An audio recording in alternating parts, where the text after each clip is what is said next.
नमस्कार, good evening. मैं धर्मेंद्र आप सभी का स्वागत करता हूं YouTube channel maths with Dharmendra. तो आइए अगली क्लास की तरफ चलते हैं मेरे भाई। आज की क्लास पे चलते हैं और आज का क्वेश्चन, आपका पहला क्वेश्चन ये रहा आपकी स्क्रीन पे, पढ़ जाए अच्छे तरीके से। क्या दे रखा है कि पी ने क्यू को 5% वार्षिक साधारण ब्याज की दर से साधारण ब्याज पर कुछ धन उधार दिया। देखो, पी ने क्यू को पैसा उधार दिया। क्यू एक मीडिएटर है इस क्वेश्चन में।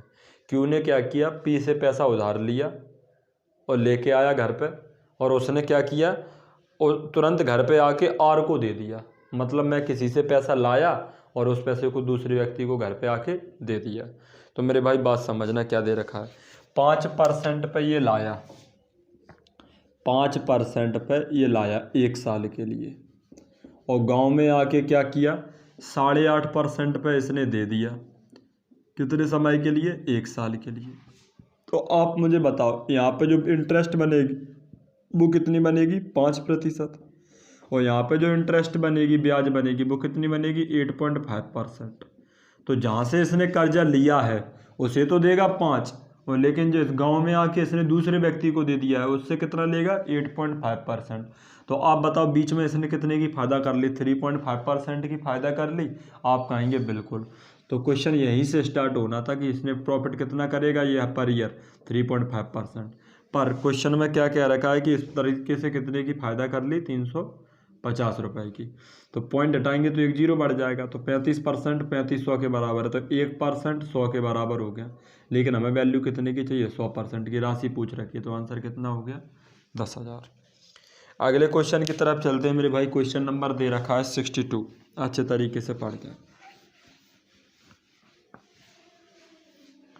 62 में क्या दे रखा है कि अ पर्सन बोरोस 5,000 रुपये for 2 years eight 4% per annum. मतलब एक व्यक्ति ने 2 साल के लिए 4% की रेट से पैसा उधार लिया। तो 2 साल की रेट, 2 साल का टाइम पीरियड है, और रेट ऑफ इंटरेस्ट कितनी है, 4%। तो 4% की रेट से 2 साल के लिए पैसा उधार लिया। और आगे क्या लिखा है, ही immediately lends into the another person at 6:1/4% per annum simple interest for 2 years. उसने तुरंत किसी दूसरे व्यक्ति को 6/1/4% की रेट पर कितने साल के लिए दे दिया, 2 साल के लिए, 2 ईयर्स के लिए किसी दूसरे भाई को दे दिया गांव में आकर। तो बताओ, find is gain is the profit transaction, whole transaction में कितना प्रॉफिट कमाया।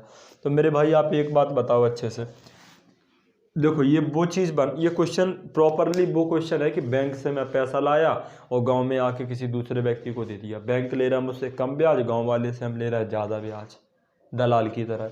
तो वैसे ही जहाँ से कर्जा लिया है वहाँ पे उसे ब्याज के कितने देने पड़ेंगे, 8%। आप कहेंगे बिल्कुल।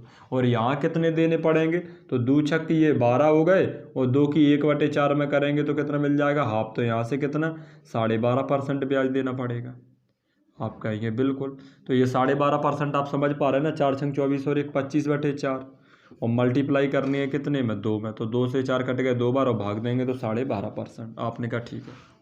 तो 8% ब्याज उसे देना है जहाँ से उसने कर्जा लिया है, लेकिन उसने जिसको दिया है उससे उसे कितने मिल रहा है, 12.5%। तो बीच में प्रॉफिट कितने का हो जाएगा, 4.5% का।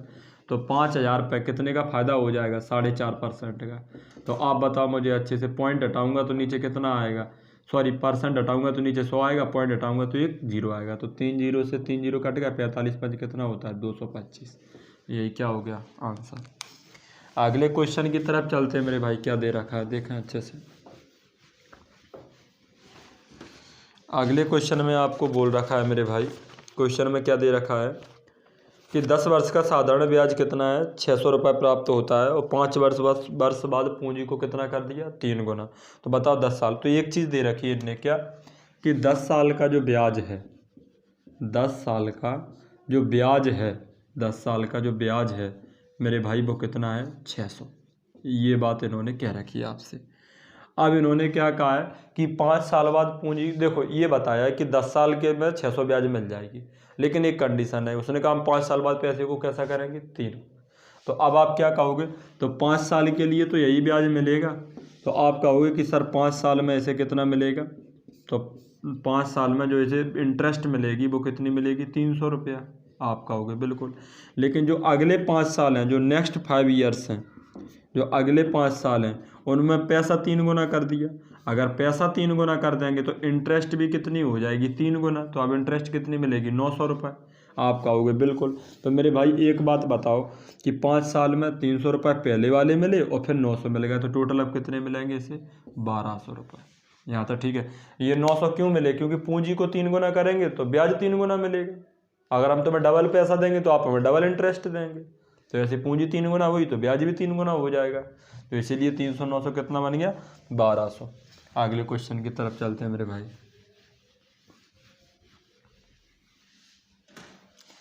तो अगले क्वेश्चन में क्या दे रखा है, देखा अच्छे से कि चित्रा ने 12,000 रुपये मूलधन 10% वार्षिक साधारण ब्याज की दर से और कुछ धन 20% साधारण ब्याज की दर पर निवेश किया।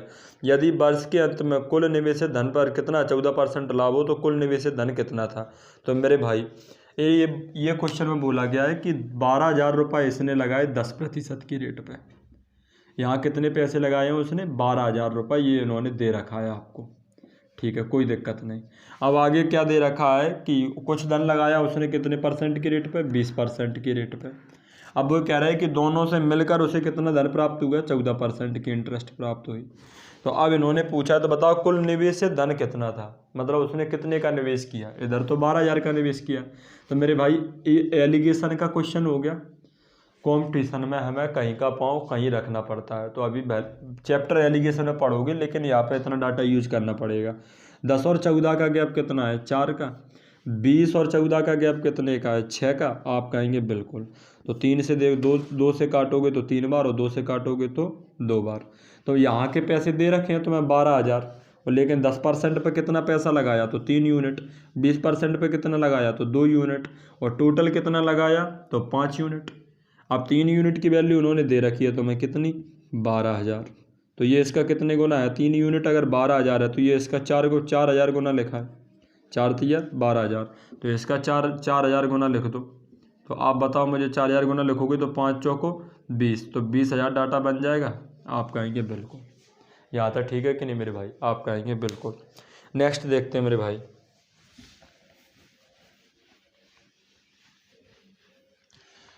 अगले क्वेश्चन में देखो क्या दे रखा है। तो अगला क्वेश्चन है आपका जो, वो इंस्टॉलमेंट को लेके है। क्वेश्चन नंबर फर्स्ट आपको दे रखा है कि 10,000 रुपये को उधार लेकर 11 मासिक किस्तें चुकाई जाती हैं। यदि प्रत्येक किस्त 1 रुपये की हो तो ब्याज दर ज्ञात कीजिए कितनी होगी। तो किस्त को लेके, इंस्टॉलमेंट को लेके मैं आपको ज़बरदस्त कॉन्सेप्ट दे रहा हूँ, आप अच्छे तरीके से देखें। इन्होंने क्या कहा कि 10 रुपये उसने उधार लिए, लेकिन 1 रुपये की हर महीने किस्त दी। और कितनी किस्तें दी, 11 किस्त। तो पहले तो आपको एक बात समझनी चाहिए कि उधार कितने लिए थे, तो 10 रुपये लिए थे। और 1 रुपये की कितनी किस्तें दी हैं, 11। तो 10 उधार लिए और किस्त के रूप में हमने 11 रुपये दे दी। तो ब्याज कितनी लगी, तो आप कहोगे 1 रुपये ब्याज लगी इसमें। तो पहले तो ये चीज़ आपकी क्लियर होनी चाहिए। आपने कहा बिल्कुल। अब मेरे भाई कॉन्सेप्ट समझना आप अच्छे से कि मैं क्या कहने की कोशिश कर रहा हूँ। आपने बैंक से 10 रुपये उधार लिया है तो बैंक 10 रुपये पे ही तो ब्याज लेगा। अगर मैंने बैंक से 5 लाख का कर्जा लिया है तो बैंक जो ब्याज को कैलकुलेट करेगा वो 5 लाख रुपए पे कैलकुलेट करेगा। आप कहेंगे बिल्कुल। तो आप मुझे बताओ, आपने बैंक से उधार लिए 10 रुपये, तो बैंक जो ब्याज लेगा वो कितने पर लेगा, 10 रुपये पे, ठीक है। लेकिन आपने क्या किया, 10 रुपये पर बैंक ब्याज ले रहा था, लेकिन आपने क्या किया, जैसे ही 1 महीना बीता, 1 मंथ कंप्लीट हुआ, वैसे ही आपने क्या किया, बैंक वाले भैया से कहा लो 1 रुपये। तो अब बैंक कितने पर ब्याज लगाएगा, 9 रुपये रह गए बैंक के अब आप पे। तो अब वो क्या करेगा, 9 पर ब्याज जोड़ेगा। और 9 पर ब्याज जोड़ रही थी बैंक, और तब तक क्या हुआ, 1 महीना फिर बीत गया, 1 मंथ, और फिर आपने 1 रुपये वापस कर दिया। तो अब बैंक के आप पे कितने रह गए, 8, ठीक है मेरे भाई। ऐसे ही अब 1 महीना फिर बीत गया, आपने फिर 1 रुपया वापस कर दिया। तो ऐसे ही करके 1 रुपया आपने फिर दे दिया, तो आप कितने रह गए, 7। ऐसे ही करके फिर 6 रह जाएंगे, ऐसे ही करके फिर 5 रह जाएंगे, ऐसे ही करके 4 रह जाएंगे, फिर 3 रह जाएंगे, फिर 2 रह जाएंगे, और फिर 1 रह जाएगा। फिर ये भी 1 दे दोगे, और इसके बाद जो दोगे आप वो इंटरेस्ट। समझना मेरी बात को, मैं क्या समझाना चाह रहा हूँ। तो ये 1 मंथ हो गए सब जगह। आपने कहा ठीक है, कोई दिक्कत नहीं, 1 मंथ जैसे ही मंथ कंप्लीट हुआ वैसे ही आपने ये स्ट्रक्चर बना के तैयार कर ली। आप कहेंगे बिल्कुल। तो मेरे भाई बात को समझना, बेसिक समझा रहा हूँ मैं आपको। आपने 1-1 रुपये यहाँ पे आप देते चले आए, आपने कहा ठीक है कोई दिक्कत। तो मेरे भाई बात को समझना, जैसे ही ये 1 रुपया दिया तो 4 पे बैंक ब्याज ले रही है। अब फिर 1 महीना बीता, मैंने 1 रुपया दे दिया, अदा कर दिया, तो अब बैंक के कितने बचे? 3। फिर महीना खत्म हुआ, 1 रुपया दे दिया, तो अब बैंक का कर्जा कितना बचा? 2 रुपया। तो अब बैंक कितने पर ब्याज जोड़ेगी? 2 रुपये पे। फिर महीना खत्म हुआ, आपने 1 रुपया दे दिया, तो अब बैंक के कितने बचे? 1 रुपये। अब जैसे ही महीना खत्म हुआ, आपने फिर 1 रुपया दे दिया, तो बैंक का कर्जा तो खत्म हो गया। यहाँ पे कर्जा तो अब बचा नहीं है। आप कहेंगे बिल्कुल नहीं बचा। फिर ये 1 रुपया किसका दिया? तो ये 1 रुपया दिया हमने, जो यहाँ पे अभी तो हमने कर्जा चुकाया है। यहाँ तक तो हमने कर्जा चुकाया। जैसे ही 1 रुपया दिया तो कर्जा पूरा चुक गया, लेकिन जो कर्जा ले रखा था तो उसका ब्याज भी तो लेगी बैंक, अभी तक ब्याज तो दिया नहीं है। तो जो 1 रुपया ये दे रहे हो वो किसका दे रहे हो? ब्याज का। आपने कहा ठीक है। तो देखो किस्तें कितनी हो गई? 1 2 3 4 5 6 7 8 9 10 11। तो 11 किस्त हो गई। आप कहोगे बिल्कुल। अब मेरे भाई एक बात बताओ, ये 1 रुपया कैसे लग गया ब्याज का? तो ये 1 रुपया ऐसे लग गया, पहले 10 रुपये पे 1 महीने तक ब्याज लगा होगा, तो कुछ पॉइंट में ब्याज बनी होगी। फिर 9 रुपये पे 1 महीने की ब्याज लगी, तो कुछ पॉइंट में फिर ब्याज बनी होगी।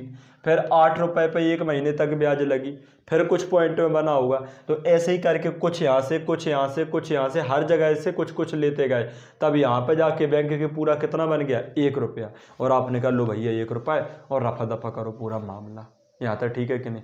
तो बैंक ने क्या किया होगा? 10 रुपये पे 1 महीने की ब्याज जोड़ी होगी, फिर 9 रुपये पे 1 महीने की ब्याज जोड़ी होगी। तो हम ऐसा नहीं कह सकते एक ही बार में जोड़ लो 10 और 9 19, 19 पे 1 महीने की ब्याज।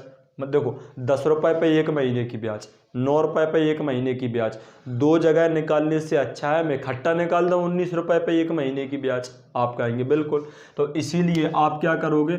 10 और 9 19 और 8 और ये 7 और ये 6, इन सबको जोड़ लोगे, तो इन पे अलग अलग 1-1 महीने की ब्याज लग रही सब पे। तो हम कहेंगे हम एक बार में कैलकुलेट कर ले रहे हैं। तो 10 रुपये पे 1 महीने की ब्याज, 9 रुपये पे 1 महीने की ब्याज, 8 रुपये पे, और ये 7 रुपये पे, ये 6 रुपये पे, ये 5 रुपये पे, और ये 4 रुपये पे, ये 3 रुपये पे, ये 2 रुपये पे, ये 1 रुपये पे।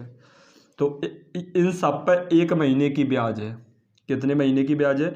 1 मंथ की ब्याज है। तो आप मुझे बताओ ये टोटल कितने पे है 1 महीने की ब्याज? तो 10 9 19 और 8 कितने होते हैं? इकट्ठा जोड़ लो, 10 और 1 11, फर्स्ट प्लस लास्ट 11, 5 पेयर बनेंगे, तो टोटल 55। इन सबको जोड़ेंगे तो कितना आएगा? 55। तो 55 रुपये पे 1 महीने की ब्याज लगी, 55 रुपये पे 1 महीने की ब्याज लग रही। अब हम ये कह सकते हैं मेरे भाई ब्याज हमें देना कितना पड़ा?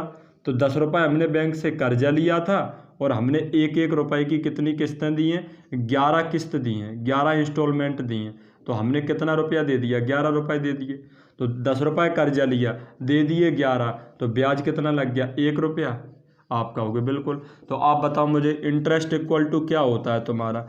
P/R/T अपॉन क्या होता है? 100। आप कहोगे बिल्कुल। तो आप मुझे एक बात बताओ मेरे भाई अच्छे से, प्रिंसिपल कितना है? पूरा प्रिंसिपल जोड़ा तो 55।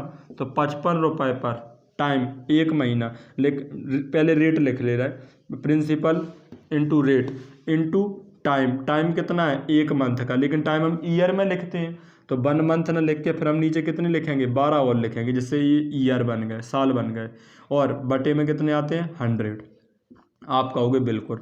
बराबर ब्याज होता है, ब्याज कितना लगा है आप पे? 1 रुपये। तो इसी चीज़ को आपको डायरेक्ट करना है। पहला क्वेश्चन था इसी चीज़, इसलिए मैंने तुम्हें अच्छे से समझा दिया। 5 से 11 बार, और 5 से कितने बार? 20 बार। तो 12 दूनी 24, 240, और बटे 11, तो रेट क्या बन गई? 240/11। अब इसकी मिक्स फ्रैक्शन लिख लो, 11 का भाग दो 24 में, तो 11 दूनी 22, बच गए कितने? 2। तो 11 कम 11, बच गए 9, तो 9 ऊपर लिखो और 11 यहाँ पर लिखो। तो यही क्या है तुम्हारा आंसर मेरे भाई। यहाँ तक ठीक है कि नहीं? अगर आपको कोई भी कन्फ्यूजन हो तो वापस से इसे रिपीट करके देखो, मैंने बहुत ही डिटेल में एक्सप्लेनेशन किया है इसका, अच्छे तरीके से आप इसे समझ लें। तो करोगे कैसे? हमेशा यहाँ से स्टार्टिंग करोगे आप। तो अगले क्वेश्चन की तरफ चलते हैं मेरे भाई, देखो अच्छे से।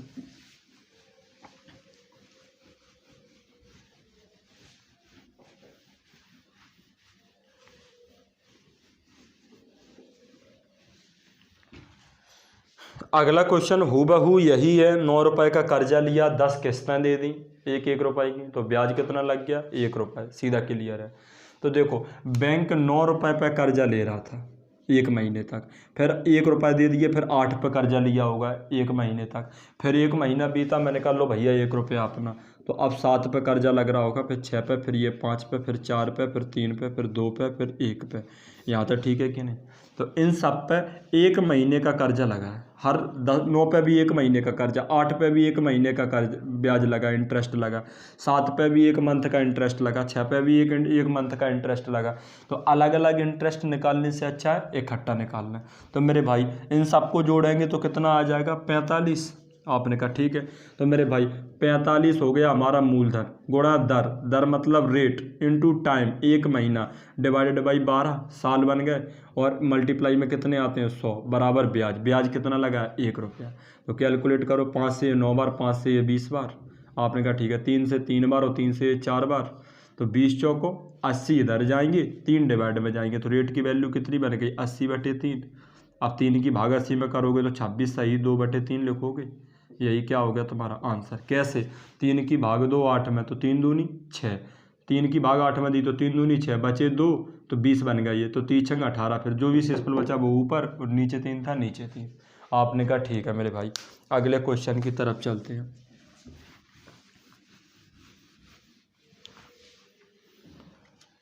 तो अगला क्वेश्चन में आपको क्या दे रखा है? क्वेश्चन नंबर 3 पढ़ जाएं आप अच्छे से। एक आदमी 9,000 रुपये की एक टीवी खरीदना चाहता है और 2,200 रुपये वह नगद भुगतान करता है और 1,400 रुपये की 5 महीने की किस्त देता है, तो टीवी उसकी हो जाती है। दर ज्ञात कीजिए। तो मेरे भाई क्वेश्चन ये है कि मैं नगद टीवी लेता तो 9,000 की थी, लेकिन मैंने क्या किया, मैंने 2,200 रुपये मेरे पास थे, तो 2,200 रुपये मैंने उन्हें वापस कर दिए। मैंने कहा 2,200 रुपये अभी ले लो और बाकी की हम किस्त देंगे। जैसे हम ट्रैक्टर या 4 व्हीलर वगैरह कुछ परचेज करते हैं तो 2 लाख रुपए भर के उठाते हैं, ये वही स्थिति है कि 2,200 रुपये पहले ही दे दिए। तो एक बात बताओ, सामान तो था तुम्हारा 9,000 का, सामान कितने का था? 9,000 का, लेकिन आपने क्या किया? 2,200 रुपये नगद पेमेंट कर दिया उनका। तो 2,200 अगर आपने दे दिए मेरे भाई, अगर 2,200 दे दिए तो फिर 2,200 रुपये तो कम हो गए तुम्हारी टीवी में। तो अब दुकानदार का कर्जा कितना आ रहा है आप पे? 6,800 रुपये। दुकानदार का जो कर्ज है वो कितने का है? उधार जो आपने लिए हैं, जो ब्याज पर रुपया लिया है, जिसका ईएमआई बनेगा वो कितने का बनेगा? 6,800 का। 6,800 बाकी है ना टीवी के देने के लिए। आप कहोगे बिल्कुल, लेकिन आपने क्या किया? 1,400 की आपने कितनी किस्त दी? 1,400 रुपये की आपने 5 किस्तें दी हैं, 5 इंस्टॉलमेंट दी। कितनी किस्त दी मेरे भाई? 5 किस्तें दी। अगर 5 किस्त दिए हैं मेरे भाई तो टोटल कितने दे दिए? 7,000 रुपये। आप कहोगे बिल्कुल। तो आप ये कह सकते हो कि देने थे 6,800, दे दिए 7,000, तो जो ब्याज बनी है, इंटरेस्ट बनी है मेरे भाई, वो कितनी बनी है? तो आप कहोगे 200 रुपया इंटरेस्ट बनी है। कितनी बनी है? 200 रुपये इंटरेस्ट बनी है। तो ये चीज़ आपको दिमाग में करनी थी। चलिए अब क्वेश्चन की तरफ चलते हैं मेरे भाई, यहाँ से क्वेश्चन स्टार्ट करना था।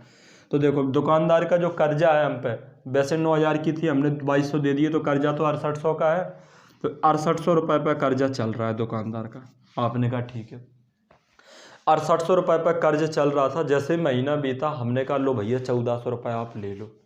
तो 1,400 आपने दे दिए, तो 1,400 अब कम हो जाएंगे इसमें।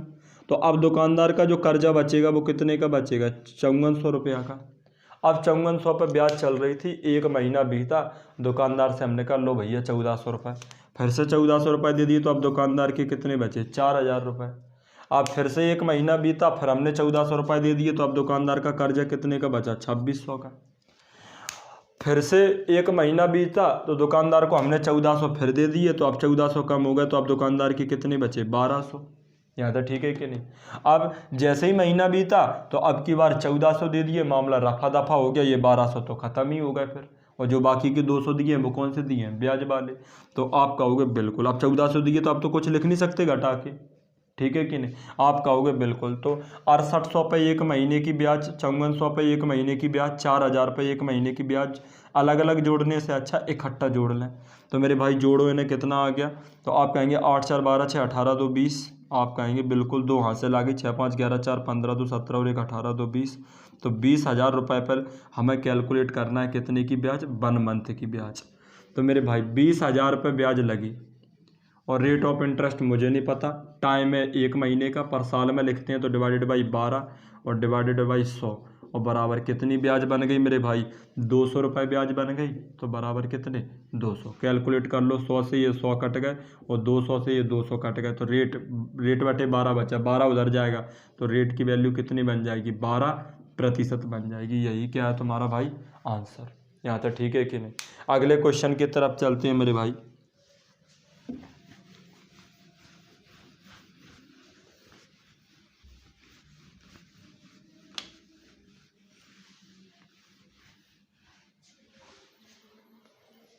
अगले क्वेश्चन में क्या बोल रखा है मेरे भाई, क्वेश्चन को अच्छे से देखें आप, क्या दे रखा है। सॉरी 6th नंबर का क्वेश्चन इसके बाद आप कर लो, क्योंकि ये इसी जैसा क्वेश्चन है। 1500 रुपये की एक साइकिल है, नगद खरीदोगे तो, और उनने क्या किया 350 का नगद भुगतान कर दिया। तो 1500 की थी, 350 हमने कैश पेमेंट कर दिया, तो जो बचा वो कितना बचा, 1150। तो अब जो कर्जा है वो 1150 रुपये का है, ये बात पता चल गई। लेकिन आपने क्या किया, क्वेश्चन में क्या क्या रखा है कि 400 रुपये की 3 महीने 3 किस्त दे दी मासिक 3 महीने में। तो 400 रुपये की अगर आप 3 किस्त दोगे मेरे भाई, अगर 3 किस्त दोगे तो टोटल कितना दे बैठे आप, 1200 दे बैठे। आप कहेंगे बिल्कुल। तो मुझे आप बताओ, जो इंटरेस्ट ब्याज दे दिया आपने वो कितना दे दिया। तो इंटरेस्ट जो आपने दे दी मेरे भाई वो दे दिया आपने 1150 देने थे, लेकिन दे दिए 1200, तो इंटरेस्ट लग गई 50 रुपये।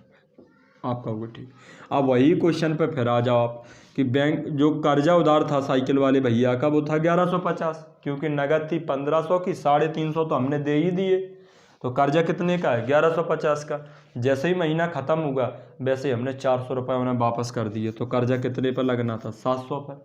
फिर जैसे महीना ख़त्म हुआ फिर हमने 400 वापस कर, सॉरी 750 बचे, और जैसे ही महीना ख़त्म हुआ फिर से 400 दे दिए, तो अब कितने पर कर्जा लगेगा 350 पे।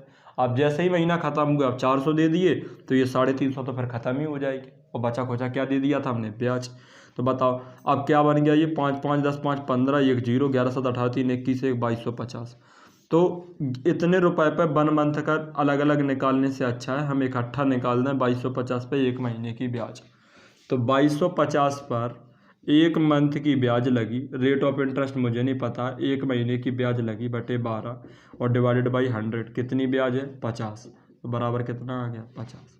तो अब मेरे भाई इसे कैलकुलेट कर लो, डाटा आंसर निकल आएगा। तो 1 0 से तो 1 0 कट गया, 25 से ये 2 बार कट गया, 25 से ये 9 बार कट गया, 3 से ये 3 बार कट गया, 3 से ये 4 बार कट गया। तो डाटा क्या बचा मेरे भाई, तो 4 दशमलव 40, 40 दूनी 80 और नीचे 3 आ गया, तो आंसर बन गया 80/3। इसे मैं क्या लिख सकता हूँ 26 सही 2/3%। अगला क्वेश्चन देखा मेरे भाई। तो अगले कॉन्सेप्ट की तरफ चलते हैं मेरे भाई। अगला कॉन्सेप्ट है, कॉन्सेप्ट में क्या क्या रखा है देखें आप अच्छे से। तो कॉन्सेप्ट बिल्कुल आसान है। आइए क्वेश्चन की, क्योंकि एक जैसे दो दो क्वेश्चन डाल रखे हैं, जब एक क्वेश्चन मैं कराऊं तो दूसरा क्वेश्चन आप उसे फ्रीज करके उसे पहले उस क्वेश्चन को आप करें। तो अगले कॉन्सेप्ट की तरफ चलते हैं मेरे भाई। अगले कॉन्सेप्ट को समझने से पहले आप ये समझ लें कि इंस्टॉलमेंट वाले क्वेश्चन में पूछते क्या क्या है। तो किस्त पूछते हैं मेरे भाई। किस्त वाले क्वेश्चन में देखो, या तो वो आपसे रेट पूछ सकते हैं, तो रेट निकालना तो मैंने आपको समझा दिया, या वो आपसे पूछ सकते हैं क्या, किस्त, या वो आपसे क्या पूछ सकते हैं, किस्त पूछ सकते हैं मेरे भाई, आपसे किस्त कि वो इंस्टॉलमेंट कितने की होगी, ये पूछ सकते हैं वो आपसे। तो मेरे भाई अब हमें ये सीखना है इंस्टॉलमेंट निकालना, और इसको निकालने से पहले आप कॉन्सेप्ट समझ लो, ये ज़रूरत से ज़्यादा आसान है, बस आपको ध्यान से देखना है, बस मुश्किल से 3 से 4 मिनट। आप बताओ, जैसे आज 2022 है, तो 2022 में हमने किस्त दी कितने की, 100 रुपये की, 100 यूनिट की हमने किस्त पे करी, ठीक है। 2021 में हमने कितने की किस्त पे करी, 100 यूनिट की हमने फिर किस्त पे करी, और 2020 में भी हमने कितने की किस्त पे करी, 100 यूनिट की। आपने कहा ठीक, कोई दिक्कत नहीं। अब मैं ये कह रहा हूँ, और रेट ऑफ इंटरेस्ट है बैंक का वो कितना है 10% पर एनम। जो बैंक रेट लेता है वो मुझसे कितनी लेता है, 10% प्रति वर्ष ले रहा है। अब मैं आपसे कह दूं कि यदि मैं ये पैसा किस्तों के रूप में न देता, टुकड़ों के रूप में, जैसे मैंने जो पैसा 2020 में दिया है वो मैं पैसा 2020 में ना देता, वो मैं आज आके देता 2022 में। ये जो 100 यूनिट पैसा हमने 2021 में पे किया है, ये हम 2021 में पे ना करके हम कहाँ पे करते, 2022 में ही पे करते। तो एक बात बताओ, 2021 में बैंक को हमने 100 रुपया देने थे या दिए, और अगर हम वो 2021 में 100 रुपये नहीं देते उसे, तो फिर क्या वो आज 100 ही रुपये ले लेगा? नहीं लेगा, वो कुछ ब्याज भी तो लेगा फिर उस पर, जैसे हम पेनल्टी कहते हैं कि बैंक ने पेनल्टी लगा दी। पेनल्टी नहीं लगा दी, उसने ब्याज जोड़ दिया उसमें। फिर से मेरी बात को समझना अच्छे से। जैसे ये वाले जो 100 रुपये हैं ना, ये आप आज दे रहे हैं तो ये 100 के 100 ही लगेगी, ठीक, कोई दिक्कत नहीं। ये जो 100 यूनिट पैसा है, अगर आप इस पैसे को 2021 में ना दे के 2022 में देते तो बैंक आपसे 1 ईयर का ब्याज लेता, और कितने की रेट ऑफ इंटरेस्ट से? 10% की रेट ऑफ इंटरेस्ट। तो 10% ब्याज में लेगा तो 10 रुपये ब्याज बनेगी, तो 100 के फिर कितने ले देते आप उसको? 110। आपने 2021 में पे किया तो बैंक ने 100 यूनिट ले लिया। अगर 2021 में ये 100 रुपये की किस्त आप जमा नहीं करते, उसे भी आप 2022 में देते आके, तो आपको कितने देने पड़ते? 110। 10 किसके बढ़ गए? ब्याज के बढ़ गए, ठीक है। ये जो पैसा आपने 2020 में दिया, अगर उस पैसे को आप वहाँ ना देते तो फिर 2022 में देते आप, मतलब 2 साल लेट करते उस पैसे को, तो फिर बैंक 2 ईयर का इस पर रेट ऑफ ब्याज लगा देता, और रेट ऑफ इंटरेस्ट कितनी है? 10%। तो 10 दूनी 20, तो 20 ब्याज बन जाती। 100 पे 20 ब्याज बनी तो 20, तो 100 से फिर कितने देने पड़ते? 120। 100 रुपये का 20%, 20 निकलेगा तो 20 ब्याज देनी पड़ती तुम्हें, तो 100 और 20 फिर कितने देने पड़ते? 120। वापस से मेरी बात को समझना, टुकड़ों में अगर आप पैसा नहीं देते तो आपको 2022 में कितने पैसे देने पड़ते फिर इकट्ठे आके? तो 330 रुपये आपको देने पड़ते। कितने देने पड़ते? 330 रुपये देने पड़ते। तो जो अमाउंट है बैंक का, वो 2022 में जाके अगर आप पे करते तो उसे आप कितना देते? 330 रुपये देते। अगर आप 330 रुपये, अब देखो आपने टुकड़ों में पैसा दिया तो कुछ ब्याज कम लग गई, 100 करके 300 ही दे रहे हैं आप, 100 200 300, और लेकिन अगर ये नहीं दोगे तो कितने देने पड़ेंगे? 330 देने पड़ेंगे। ये बात क्लियर हो रही कि नहीं? तो आप कहोगे ये 330 का क्या आ गया? ये अमाउंट है, ये ऋण आ गया। बैंक का जो ऋण है वो कितने का है? 330 का है। लेकिन आपने टुकड़ों में दिया, अगर 2022 में देते तो कितने देने पड़ते? 330। लेकिन आपने क्या किया? हर साल देते गए, तो फिर कितने देने पड़े? 100 200 300। अब मेरे भाई इसी चीज़ को, ज़रूरत की चीज़ को समझना अच्छे से। रेट ऑफ इंटरेस्ट कितना दे रखा है? 10%। आपने कहा ठीक है, रेट ऑफ इंटरेस्ट कितना दे रखा है? 10%। तो आप क्या करो, देखना 10 ही 10 तो बढ़ रहा है। आप कहोगे बिल्कुल। अब इस चीज़ को डायरेक्ट करना है तुम्हें, तो पहली किस्त के कितने? 100, और दूसरी किस्त ना देते तो आपको कितने देने पड़ते? 110। तीसरी किस्त ना देते तो कितने देने पड़ते? 120। और भी किस्तें होती तो कितने देने पड़ते? 130। फिर अगली किस्त के कितने देने पड़ते? 140। अब वो 10-10 बढ़ते चले जाएंगे। अगर रेट ऑफ इंटरेस्ट होती कितनी? 5%, तो पहली किस्त ना देते तो 100, दूसरी किस्त ना देते तो 105, फिर अगली किस्त ना देते तो 110, फिर अगली किस्त ना देते तो 115, फिर अगली किस्त ना देते तो 120। तो 5-5 बढ़ाते चले जाओ। अगर रेट ऑफ इंटरेस्ट होती आपकी कितनी? 7% मेरे भाई, और 3 किस्तें होती, तो आप उसे फिर कितना लिखते डाटा? तो आप डाटा लिखते कि पहली किस्त ना देते तो 100, दूसरी किस्त के कितने हो जाएंगे? 107, और तीसरी किस्त के कितने हो जाएंगे? 114। तो फिर इतने रुपए का ऋण बनेगा। यहाँ तक ठीक है कि नहीं? तो 10% रेट हो तो 10-10 का गैप बढ़ाते चले जाओ, 5% की रेट हो तो 5-5 का गैप बढ़ाते चले जाओ, 7% की रेट हो तो 7-7 का गैप बढ़ाते चले जाओ। और क्लियर? और हमारी हमेशा किस्त कितने की होती है? 100 यूनिट की। आप कहेंगे बिल्कुल। तो क्वेश्चन हो गया लगभग ख़त्म। अब आप देखो कॉन्सेप्ट आप अच्छे से समझ चुके हो। कोई असुविधा हो ना तो इसको फिर रिवाइज करके वापस से इसे देखो अच्छे से। तो मेरे भाई देखें आप अच्छे से। तो क्वेश्चन में क्या दे रखा है आप देखो अच्छे से क्या बोला है। क्वेश्चन में इन्होंने ये बोला है आपसे, क्वेश्चन नंबर हम 4th करने जा रहे हैं कि 5% की रेट है। क्वेश्चन पढ़ जाओ आप अच्छे से। 47,250 रुपये हैं का जो ऋण है जो 3 वर्ष बाद चुकाया जाना है के लिए भुगतान की जाने वाली वार्षिक किस्त 5% प्रतिवर्ष साधारण ब्याज की दर से क्या होगी? मतलब किस्त पूछ रखी, रेट ऑफ इंटरेस्ट कितनी है 5%, और 3 वर्ष में चुकाया जाना है, और वार्षिक किस्त है, तो 3 साल में ईयरली वाली किस्त 3 ही बनेगी। तो पहली किस्त के कितने दोगे 100, रेट ऑफ इंटरेस्ट कितनी है 5%, तो इसलिए हम 5-5 का गैप बढ़ाएंगे। तो दूसरी किस्त के कितने दोगे 105, और तीसरी किस्त के आप कितने दोगे 110। अगर ये चीज़ क्लियर ना हो रही हो तो पीछे का फिर देखो 5 मिनट पीछे करके, तो बताओ तो ऋण कितने का हो गया। तो आप देखेंगे 10 और 5 15, 315 का ऋण हो गया। जबकि क्वेश्चन कितने का ऋण कह रहा है 315 यूनिट का ऋण हो गया। जबकि क्वेश्चन कितने का ऋण कह रहा है आपसे 47,250। आपने कहा बिल्कुल ठीक है, यहाँ तक कोई असुविधा नहीं है, आपने कंपैरिजन कर दिया। किस्त पूछी है तो हमें कितने की वैल्यू बतानी पड़ेगी, हमें वैल्यू बतानी पड़ेगी 100 की, क्योंकि हमारी हमेशा किस्त कितने की होती है 100 की होती है, 100 यूनिट की।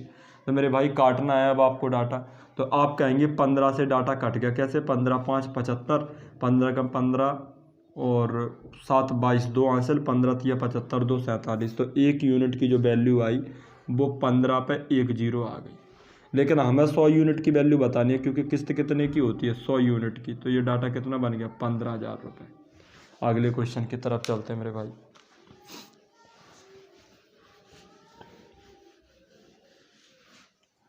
अगले क्वेश्चन पे आपको क्या बोल रखा है मेरे भाई, 5th नंबर का क्वेश्चन है। रेट ऑफ इंटरेस्ट 10% है। क्वेश्चन पढ़ जाओ पहले क्या दे रखा, 10% प्रति वर्ष साधारण ब्याज की दर से वह वार्षिक किस्त क्या होगी। किस्त फिर पूछिए 4200 का ऋण है, 5 वर्ष बाद चुका दिया जाए। तो 5 साल में ईयरली किस्त दोगे तो 5 किस्तें बनेंगी। रेट ऑफ इंटरेस्ट कितना दे रखा है 10%।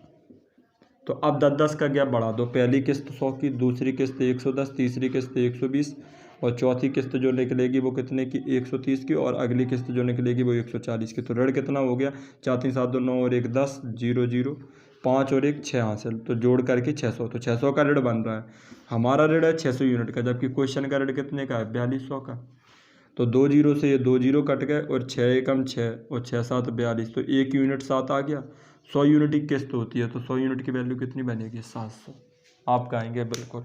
अगले क्वेश्चन की तरफ चलते हैं मेरे भाई।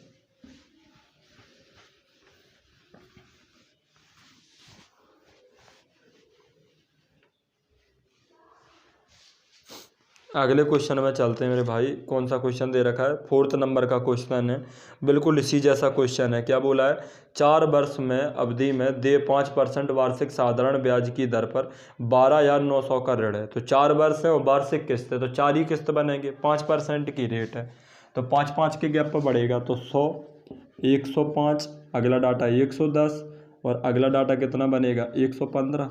तो बता 15 10 25 5 30, तो डाटा पूरा कितना बन गया 430। हमारा डाटा बना 430 यूनिट, जबकि क्वेश्चन का डाटा कितना बन रहा है 12,900।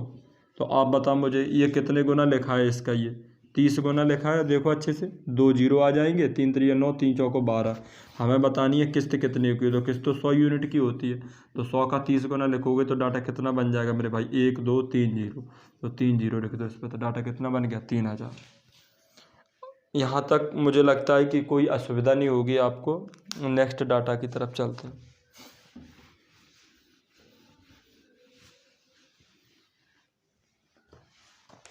तो अगले क्वेश्चन में जो आपको दे रखा है क्वेश्चन नंबर, इसके बाद आपको पढ़ना है, यहाँ पे आ जाएं आप अच्छे से। क्या दे रखा है क्वेश्चन नंबर 9th पढ़ लें आप। 8th नंबर का क्वेश्चन अभी रहने देते हैं, फिर अगले टाइम पर देखते हैं। अभी एक व्यक्ति 8% पर एनम से 1200 रुपये, 10% पर एनम से 1800 रुपये उधार लिए समान समय अवधि के लिए साधारण ब्याज के रूप में उन्हें ब्याज के 1380 देने हैं, तो समय अवधि ज्ञात कीजिए। तो आप मुझे एक बात बताएं अच्छे से, वो क्या बताएं कि वो ये कह रहा है कि उन्हें ब्याज के रूप में कितना देना है 1380 देना है। बताएं कितने साल में 1380 देने पड़ेंगे। एक व्यक्ति ने 1200 रुपये लिए 8% पे, और 1800 रुपये लिए 10% पे। तो ये तो वैसे ही जाहिर सा क्वेश्चन हो गया। 1200 रुपया उधार लिया आपने, 1200 रुपया उधार लिया, और कितने की रेट ऑफ इंटरेस्ट पे लिया 8% की रेट इंटरेस्ट, और 1800 रुपये उसी व्यक्ति ने दूसरी जगह से लिए, और वो कितने की रेट ऑफ इंटरेस्ट से लिए 10% की रेट से। अब वो ये कैलकुलेट करवाना चाह रहा है कि बताओ उसने दोनों जगह कितने का ब्याज दिया 1380 का। तो बताओ कितने समय में दिया होगा ये 1380 का ब्याज। तो बिल्कुल आसान क्वेश्चन हो गया। आप मुझे एक बात बताओ, ये पता कर लो कि 1 साल का ब्याज उसे कितना देना पड़ेगा दोनों जगह।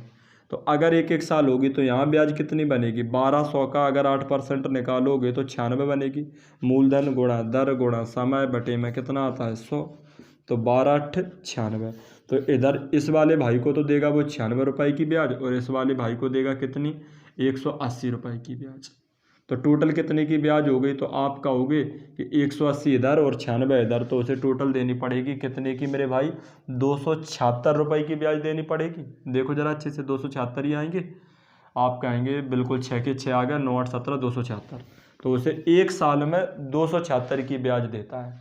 तो बताओ 1380 की ब्याज कितने समय में देगा, तो 276 का डिवाइड दे दें। तो आप बताओ 5 6 30 5 7 35 3 38 5 दूनी 10, तो साल कितने आ गए 5 साल। यही क्या है आंसर। अगले क्वेश्चन की तरफ चलते हैं मेरे भाई।